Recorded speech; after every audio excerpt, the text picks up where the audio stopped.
तो फिर कहीं जा नहीं सकता।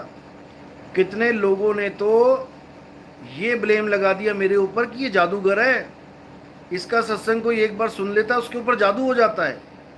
यहां तक इन्होंने ब्लेम लगा दिया और अपने गांव वालों को, अपने भक्तों को बिल्कुल मना कर दिया कि नितिन दास का सत्संग नहीं सुनना है, जो इसका सत्संग एक बार सुन लेता है फिर इसी का हो जाता है, चाहे 50 साल से पुराना गुरु धारण करके बैठा हो। ये हाल है इन लोग का। अरे भाई तुम भी जादू करके दिखा दो ना, तुम भी तो भगवान के भगत हो, तुम भी कर दो कुछ जादू। तो ये हाल है इन लोगों का। ये नहीं बता रहा है कि दुनिया के अज्ञान को खत्म करके ज्ञान उजागर किया है, जादूगर बता रहा है। बताओ, कमाल ही कर दी। जयवती शर्मा, नैनो की कर कोठरी पुतली पलंग बिछाए, पलकों की चिकडार के प्रीतम लियो रिझाए। साहिब बंदगी सतनाम सतनाम। हंसराज, मैं अपराधी जन्म जन्म का नक्शिक भरा विकार। साहिब बंदगी। चलो, मालिक की दया है। वाणियों का जो अर्थ होता है वो सत्संग में खोला जाता है, यहाँ पर नहीं खोला जाएगा। यहाँ पर कोई शंका समाधान है, केवल वो करें। कोमल पवार सतनाम साहिब बंदगी। जगदीश, साहिब बंदगी सतनाम। 52 अक्षर क्या है, कहाँ से आए हैं, किसने पैदा किए हैं, बताएं जी। हज़ारों बार बता चुका हूँ मैं वैसे तो, लेकिन फिर भी शंका समाधान करते हैं। 52 अक्षर क्या होते हैं? मुंह से बोले जाने वाले, लिखे जाने वाले, पढ़े जाने वाले जितने भी अक्षर हैं किसी भी भाषा के। वैसे तो संस्कृत और हिंदी, शुद्ध हिंदी भाषा में 52 अक्षर आते हैं। आप जब आ ई का खा गा पूरा पढ़ेंगे, गिनेंगे, तो वो 52 अक्षर आ जाएंगे उसमें। आप गूगल पे सर्च करेंगे 52 अक्षर हिंदी भाषा के, वो सामने आ जाएंगे। संस्कृत के भी 52 ही हैं। तो इन 52 अक्षरों के द्वारा बनाए गए जितने भी नाम होते हैं वो सारे नाम 52 अक्षरी नाम कहलाते हैं। और जो आदि अक्षर होता है वो 52 से परे होता है। आदि अक्षर कह लो, निज नाम कह लो, अकह नाम कह लो, अनाम कह लो, आत्म राम कह लो, नी अक्षर कह लो, वो तुम्हारी मर्जी है। उसके बहुत सारे नाम हैं। तो एक छुड़ाए एक लखाए, 52 अक्षरों को छुड़ाए, राम राम अल्लाह अल्लाह वाहेगुरु वाहेगुरु गॉड गॉड कबीर कबीर को छुड़वाए, और असली राम अल्लाह वाहेगुरु गॉड का लखाव कराए। क्योंकि राम अल्लाह वाहेगुरु गॉड केवल नाम नहीं है भाई, नाम के द्वारा दर्शाने वाली वस्तु है। जैसे पानी केवल कोई नाम नहीं है, पानी तत्व को दर्शाने के लिए एक नाम रखा गया है। तत्व का नाम पानी है, तत्व पानी नहीं है। पा और नी अक्षर हैं, यानी तत्व का, पानी पीने वाला जो पानी है उसका नाम अक्षर में पा नी 2 अक्षर का रखा गया है, ना कि वो पानी ही अक्षर है। अक्षर जपने से, पानी पानी पानी जपने से गला गीला नहीं होगा, लेकिन तत्व ग्लास में डाल के पीने से गला गीला होगा। तो अक्षरों को नहीं जपना है और तत्व को पकड़ना है।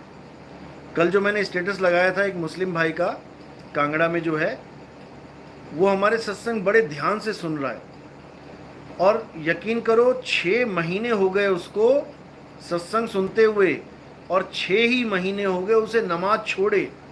उसने नमाज छोड़ दी, नमाज पढ़ना छोड़ दिया, 5 टाइम की नमाज। इसका मतलब ये नहीं कि वो काफिर हो गया, काफिर नहीं हुआ वो। उसने इस बात को समझ लिया कि जो नमाज में रोज पढ़ रहा हूं, रोज वही घिसे पिटे 52 अक्षर बार बार बार बार रिपीट कर रहा हूं, उससे क्या होगा? कुछ नहीं होगा। अब उसको जो तरीका समझ में आया है अल्लाह की असली बंदगी करने का, खुदा को असली तरीका उसका पाने का, अब वो बहुत खुश है। और उसने मैसेज भी किया कि इस दुनिया को देखने का जो मेरा नज़रिया था बिल्कुल बदल गया सत्संग सुनते सुनते। इसीलिए मैं कहता हूँ कि यहाँ पर ये सत्संग भाई कोई जाति प्रथा का, कोई धर्म का, या कोई ऐसा सत्संग नहीं है कि किसी एक खास धर्म का, किसी एक जात का सत्संग है। ये सत्संग है यूनिवर्सल। जैसे यूनिवर्सल ट्रुथ होता है वो सबके लिए एक होता है, ऐसे ही ये सत्संग यूनिवर्सल है। इसमें हिंदू मुसलमान का कोई झगड़ा नहीं है, इसमें आत्म राम है। हिंदू के पास भी आत्मा है, मुसलमान के पास भी आत्मा है। बस आत्म राम को जानना है और आत्म राम में ही परमात्म राम छुपा हुआ है। बात इतनी सी है। प्रमोद चंद्रा मिश्रा, गुरुजी मुस्लिम अल्लाह को पूर्ण मानते हैं, फिर बाखबर का भेद क्या है? बहुत बढ़िया, बहुत बढ़िया। बाखबर जब तक नहीं मिलेगा तब तक अल्लाह का भेद किसी को मिल ही नहीं सकता। इसी को कामिल मुर्शिद कहते हैं। मुर्शिद भी होता है और कामिल मुर्शिद भी होता है। मैंने समझाया था पहले भी कि सदगुरु भी होता है और सत्य गुरु भी होता है।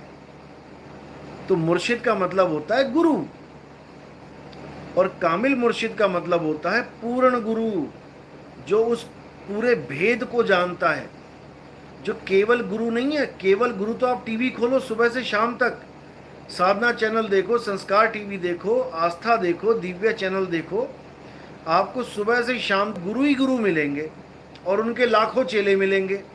कोई भी खोल के देख लो, वो मुर्शिद हैं, कामिल मुर्शिद नहीं है। क्योंकि कामिल मुर्शिद का तो उनको पता ही नहीं है होता क्या है। जितने भी बाबा लोग आपको टीवी खोलोगे मिलेंगे, ये सब बाबा लोग आपको नाम जपवाते हैं, जो मुर्शिद का काम होता है। और कामिल मुर्शिद का क्या काम होता है? कामिल मुर्शिद नाम जपना छुड़वाता है। सोई गुरु पूरा कहावे, दो अक्षर का भेद बतावे, एक छुड़ावे। मुर्शिद ने जो अभ्यास दिया आपको, उस अभ्यास को छुड़ा देवे कि छोड़ इसको जपना। कोई राम जी का पुजारी है, उसके पास जाओगे तो वो कहेगा राम राम जपो। कोई कृष्ण जी का भगत है, उसके पास जाओ, वो कहेगा हरे कृष्णा जपो। कोई हनुमान जी का गुरु भगत बैठा हुआ है गुरु बन के, उसके पास जाओ, वो कहेगा हनुमान चालीसा पढ़ो। सब अपनी अलग अलग थ्योरी लेके बैठे हैं, लेकिन काम एक ही कर रहे हैं। थ्योरी सबकी अलग है। राम जी की कहानी अलग है, कृष्ण जी की अलग है, हनुमान जी की अलग है, शिव जी की अलग है, अल्लाह की अलग है, वाहिगुरु की अलग है, गॉड की अलग है। सबकी कहानी अलग अलग है, लेकिन जो मैटर है वो सबका एक ही है। कोई हालेलुया हालेलुया कर रहा है, कोई अल्लाहु अल्लाहु कर रहा है, कोई वाहिगुरु वाहिगुरु कर रहा है, कोई राम राम कर रहा है, कोई श्याम श्याम कर रहा है। सबके नाम भले अलग अलग हैं, लेकिन भाई अक्षर उसी वर्णमाला में से ले रखे हैं। यानी वो किसी ना किसी रूप में वर्णमाला का ही जाप कर रहे हैं, अल्फाबेट्स को ही बार बार चैंटिंग कर रहे हैं। उससे कुछ होने वाला नहीं है, त्याग दो इसे। और जो असली तत्व है, जिस कारण आपके मुंह से आवाज निकल रही है, जिस कारण आपके ये काया में जितनी भी ताकत चल रही है, उसको जानो। और वो क्या है? वो आत्म राम है। घट घट मेरा साइया सुनी सेज न कोय, और बलिहारी व घट की जिस घट प्रकट होए। क्या प्रकट होगा? आत्म ज्ञान प्रकट हो जाएगा। यानी अभी तक तुम अपने आप को शरीर मानते थे, लड़का लड़की मानते थे, बच्चा बूढ़ा जवान मानते थे। जैसी आत्मज्ञान प्रकट होगा, उसके बाद तुम्हें अपना स्वरूप पता लग जाएगा कि तुम हो क्या। और ये सारी सृष्टि रचना तुम्हारे सामने बिल्कुल खुल जाएगी। अब तुम्हें पता लग जाएगा कि सृष्टि बनी तो बनी कैसे, और खत्म होगी तो होगी कैसे। ये सृष्टि रचना कोई किताबों में से नहीं मिलेगी कि आज कोई कहने लग जाए मुझे पता है सृष्टि रचना क्या है, नितिन दास बोल के दिखाए, बता के दिखाए। अरे भाई, तू हिंदू है, तूने हिंदू ग्रंथ पढ़ लिए, या तू किसी गरीबदास जी का पुजारी है, तूने गरीबदास जी का ग्रंथ पढ़ लिया, या कोई नानक जी का पुजारी है, नानक जी का ग्रंथ पढ़ लिया, कोई मुसलमान है उसने कुरान पढ़ ली, कोई ईसाई है उसने बाइबल पढ़ ली, कोई शिव पुराण पढ़ लिया, किसी ने देवी भागवत पढ़ लिया, किसी ने कुछ और पढ़ लिया। जो भी जिस भगवान का, जिस समाज का, जिस धर्म का फॉलोअर है, हर धर्म की किताब अपनी अपनी सृष्टि रचना लेके बैठी है, और हर सृष्टि रचना अलग अलग है देखने में। लेकिन जब तुम्हें अनुभव हो जाएगा अपने असली स्वरूप का, शब्द स्वरूप का, तो सारी सृष्टि रचनाएं तुम यूं खोल दोगे एक पल में। शिव महापुराण में क्या सृष्टि रचना है तुम्हें एक सेकंड में पता लग जाएगा कि ये बात कहाँ की चल रही है। कुरान में जो सृष्टि रचना है 7 दिन वाली, तुम्हें एक सेकंड में पता लग जाएगा कि ये क्या चल रही है। वेदों की जो सृष्टि रचना है निराकार से साकार होने वाली, एक पल में जान जाओगे तुम कि सृष्टि रचना कैसे होती है। ये किताबी थुक चट्टुओं का ज्ञान नहीं है कि किसी ने कुछ बोल दिया, तुमने सुन लिया, तुम भी ज्ञानी बन गए। अरे वो अनुभव करके बोल रहा है, तुम बिना अनुभव के बोल रहे हो। जमीन आसमान का फर्क है। किसी ने शेर को देखा, उसको हाथ लगा के बोला, और एक ने फोटो को देख के बोला। जमीन आसमान का अंतर है। एक पानी में अंदर घुस के नीचे का पूरा मछली में वीडियो देख के बोल रहा है। जमीन आसमान का अंतर है। तो भाई ऐसे सृष्टि रचना खोलने वाले कई आएंगे, अभी बहुत से आएंगे, एक नहीं आएगा।